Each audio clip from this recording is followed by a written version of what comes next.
तो ऋतु जी, आगे जो है वृश्चिक राशि, उसकी तरफ हम बढ़ते हैं कि वृश्चिक राशि के लिए कैसा ये साल रहने वाला है, क्या इनके लिए नई चीज़ें हो सकती है और किन चीज़ों का ध्यान रखना है। बिल्कुल, देखिए वृश्चिक राशि की अगर हम बात करें तो इनके राशि स्वामी दूसरे भाव में है। अच्छा। तो ये सेल्फ मेड व्यक्ति, मतलब इस समय ये अभी अगर आश्रित थे, किसी और का आश्रय ले रहे थे या किसी पे डिपेंड थे, तो इनको अचानक से आत्मज्ञान होगा कि नहीं, कोई साथ नहीं देता है। आपको अपने लिए स्वयं ही मेहनत करनी पड़ती है। और इनको एक चीज़ और समझ में आएगी कि पैसा बहुत कुछ है ना, क्योंकि वृश्चिक राशि वाले जो लोग होते हैं ना, कहते हैं वृश्चिक वाले जैसे बिच्छू का बिल आपने देखा ना, बहुत गहराई में होता है। तो इनकी गहराई नापना बड़ा मुश्किल है। वृश्चिक लग्न हो या राशि हो, दोनों की बात करें, ये लोग बड़े गहरे लोग होते हैं। इनके एकदम अंदर क्या चल रहा है वो आप नहीं जान सकते। शेयर भी कम करते हैं, लेकिन ये ना थोड़ा सा धन को लेके बहुत लालची या इस तरह के नहीं होते हैं। लेकिन इस वर्ष इनको धन की महत्ता समझ में आने वाली है। इस वर्ष इनको लगेगा कि नहीं यार, पैसा तो बहुत ज़रूरी है लाइफ में, तभी रिस्पेक्ट मिलेगी, है ना, क्योंकि रिस्पेक्ट इनको चाहिए होती है। 4th हाउस में राहु है, माँ के स्वास्थ्य को लेके थोड़ा सा इनको चिंता हो सकती है। और मतलब घर में थोड़ा अनबन की स्थिति, क्योंकि देखिए कुटुंब भाव में भी 4 ग्रह बैठे हुए हैं ना, तो थोड़ा अनबन, मतभेद भाई में या जिसमें भी, तो उसका भी ध्यान रखें। इस समय थोड़ा हो सके तो कुटुंब से जितना हो सके दूर रहे, पछड़े में ना पड़े, है ना, किसी भी उसमें ना पड़े तो अच्छा है। दशम भाव में केतु, बॉस के साथ भी थोड़ा सा ऊपर नीचे की स्थिति आ सकती है, या बीच में इनका मन हो सकता है कि ये जॉब छोड़ो, चेंज करो, तो डिटैचमेंट फील होगा जॉब से। और दूसरा पत्नी को लेके या जीवन साथी के साथ अच्छा रहेगा इनका। हाँ, जीवन साथी के साथ बहुत अच्छे संबंध रहेंगे। पेट या लीवर को लेके थोड़ा सा ध्यान रखें, खान पान पर बहुत ध्यान रखना है इनको।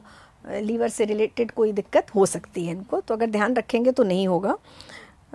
दूसरी बात है कि इनके भी स्वभाव में थोड़ा सा इरिटेशन या गुस्सा बढ़ेगा। हाँ बिल्कुल, नहीं वैसे तो गुस्से वाले होंगे ही, है ना, लेकिन अभी बढ़ सकता है। विष्णु सहस्त्र नाम का पाठ मुझे लगता है इनके लिए बहुत ज़्यादा ज़रूरी भी है और बहुत अच्छा भी है, क्योंकि इनका देखिए जो द्वितीय लॉर्ड है ना, गुरु, वो इस टाइम पे अष्टम में बैठे हुए हैं, ठीक है ना।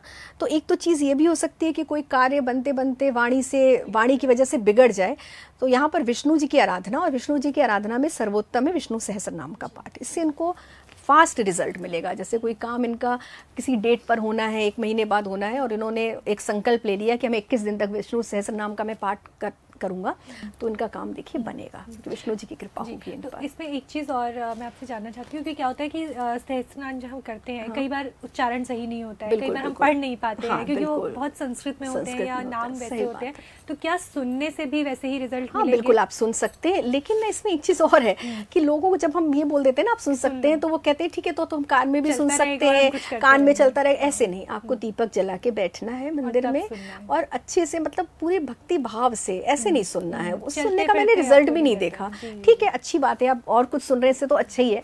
अब हनुमान चालीसा का पाठ हम बताते हैं, लोग गाड़ी में लगा लेते हैं, सबसे इजी लोगों को लगता है कि ऑफिस जाना है, सुनते सुनते चले, तो भगवान भी देखते हैं ना कि आपने उनके लिए थोड़ा समय तो निकालो, 5 ही मिनट तो लगता है। तो आप अगर विधि विधान से सुनेंगे तो फर्क पड़ेगा उसका, और उसको हिंदी में भी आप पढ़ सकते हैं, ऐसा नहीं है, ठीक है। मतलब ध्यान किसी भी चीज़ में अगर हम बात करें तो ध्यान उसमें बहुत ज़्यादा जरूरी है। बिल्कुल, क्योंकि भगवान भी ऐसा नहीं है, भगवान भी देखते हैं ना कि कितना डेडिकेशन, कि आप कितना, तो उतना ही फिर वो भी देंगे, फिर वो भी ऐसे ही चलते फिरते आपको फल देने लग जाएंगे, है ना, कि चलो ठीक है दे तो दिया। तो ऐसा नहीं करना है। विष्णु सहस्त्रनाम का विधि विधान से पाठ करें, सबको ही करना चाहिए, मुझे तो लगता है। इसकी पता है सबसे खासियत क्या है, कि जो लोग कहते हैं ना नज़र बहुत लग रही है, हमारे साथ नेगेटिविटी बहुत ज़्यादा है, कुछ करा दिया है, आजकल आप बहुत सुनते होंगे, है ना, कि कुछ हमारे घर में करा दिया है, तो कुछ भी आपके ऊपर कोई भी नेगेटिविटी हो, कितना ज़्यादा कुछ भी कराए, अगर आप विष्णु सहस्त्र नाम का पाठ करते हो ना, तो वो नहीं आपके ऊपर असर करता है, वो सब कुछ अपने आप ही खत्म हो जाता है। तो इससे अच्छा क्या है ना। तो बिल्कुल इसी प्रकार की वीडियोस देखने के लिए हमें सब्सक्राइब करना ना भूलें, और एस्ट्रोलॉजी से जुड़ी लेटेस्ट जानकारी के लिए डाउनलोड करें माई ज्योतिष ऐप।